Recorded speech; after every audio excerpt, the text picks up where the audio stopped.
Сәлеметсіздер ме? Қарағанды қаласы номері 32-ші жалпы білім беретін орта мектебінің бастауыш сынып мұғалімі Батықова Ақерке Құттиевна. Математика пәні 4-ші сынып. Теңдеу және теңсіздік өрнек бөлімі. Ғарышқа саяхат ортақ тақырыбы бойынша. Сабақ тақырыбы қос теңсіздіктер, қос теңсіздіктерді шешу. 3 2-ден үлкен, 6 9-дан кем. Бұл жеке теңсіздіктер. Бұған дейін теңсіздіктермен таныс болды едіңдер. Ал енді бүгін қос теңсіздіктер туралы білетін боламыз. Қос теңсіздік бір жолға жазылған екі теңсіздіктен тұрады. Сен бұл теңсіздіктердің шешімдер жиынын сан сәулесінен көре аласың. X белгісіздік 3-тен артық және 6-дан кем.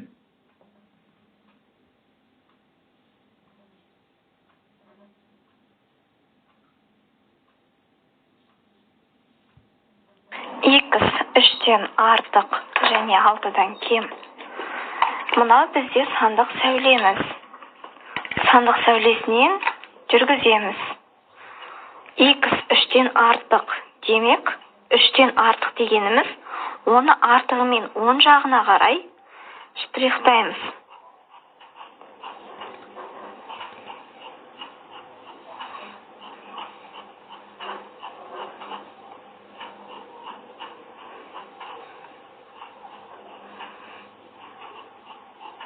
Алтыдан кем. Демек, 6-дан кем жағына қарай, демек, сол жағына қарай жүреміз.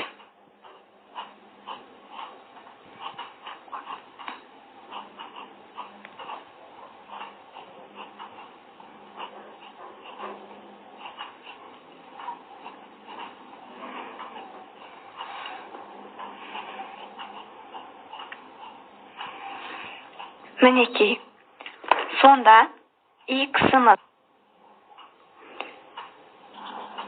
3-тен артық, 6-дан кем. Ал енді балалар, сонда бізде X белгісізіміз 3-тен артық және 6-дан кем сан. Ол қандай сандар бізде? 4 және 5. 3-тен 4 артық және 6-дан кем. 3-тен 4 5 артық және 6-дан кем. Сонда бізде бұл берілген теңсіздігіміздің жауабы 4 пен 5 сандары. Сонда X 3-тен артық, 6-дан кем теңсіздігіміздің шешімі 4 және 5. Біз барлық шешімдердің жиыны түрінде көрсетіп алдық.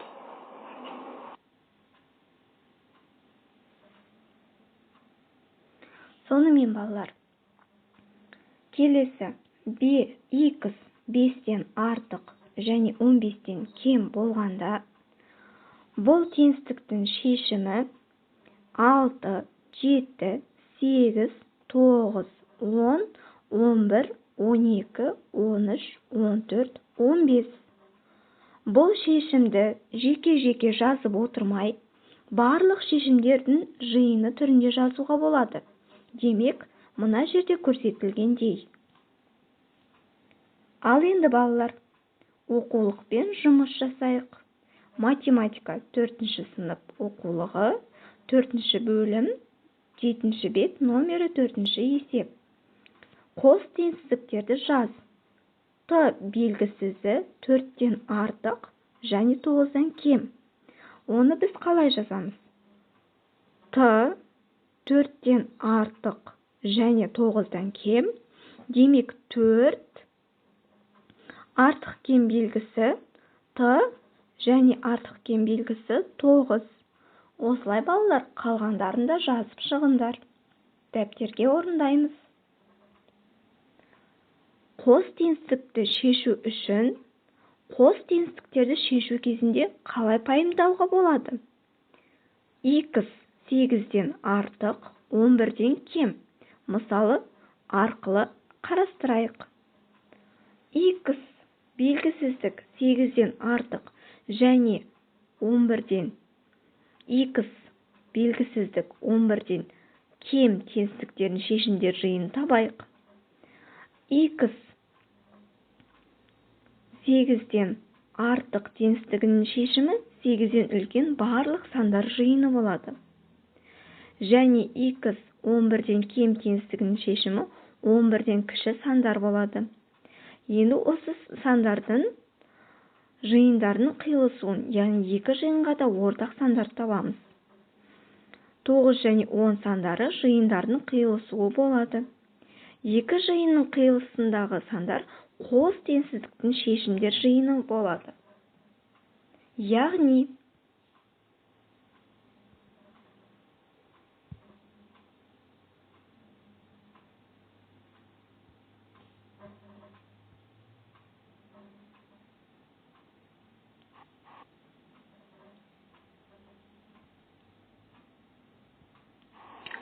қос теңсіздіктерді шешу кезінде мына тәсілмен пайымдауға болады. Бізде X саны 8-ден артық және 11-ден кем теңсіздігі бар. Демек, X саны 8-ден артық. Демек, бізде 9, 10, 11, 12, 13 және әрі қарайғы сандар X саны болып келеді. Келесі X саны 11-ден кем. Демек,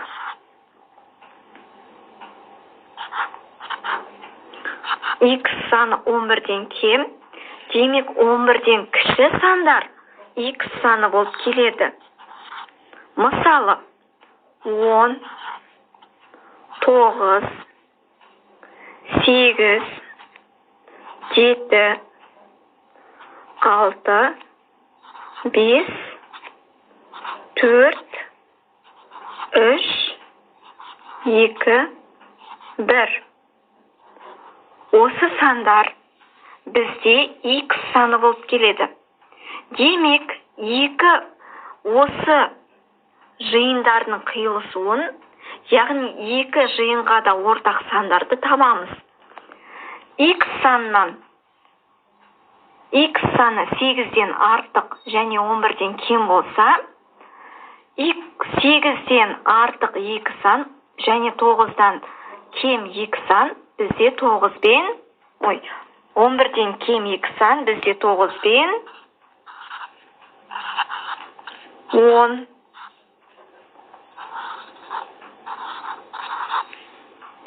Осылай балалар, қос теңсіздіктерді шешу кезінде пайымдауға болады. Екі жиынның қиылысындағы сандар қос теңсіздіктің шешімдер жиыны болып келеді. Ал енді балалар, оқулықпен жұмыс жасайық. 10-шы бет номері 3-ші есеп. Сан сәулесінен қос теңсіздіктердің шешімдер жиынын қара. Шешімдер жиынын жаз. Шешімдер жиын ортақ. Мысалы, X саны 3-ден артық 8-ден кем болғанда, ортасындағы екі жиынға ортақ сандар 4, 5, 6, 7. Осы біздің мына теңсіздігіміздің жауабы болып келеді. Осылайынан қалғандарын шығарайық. Білім шыны кері байланысы арқылы бүгінгі сабақты қай деңгейде түсінгеніңізді дәптердің соңына жазып қойыңдар. Назарларыңызға рахмет.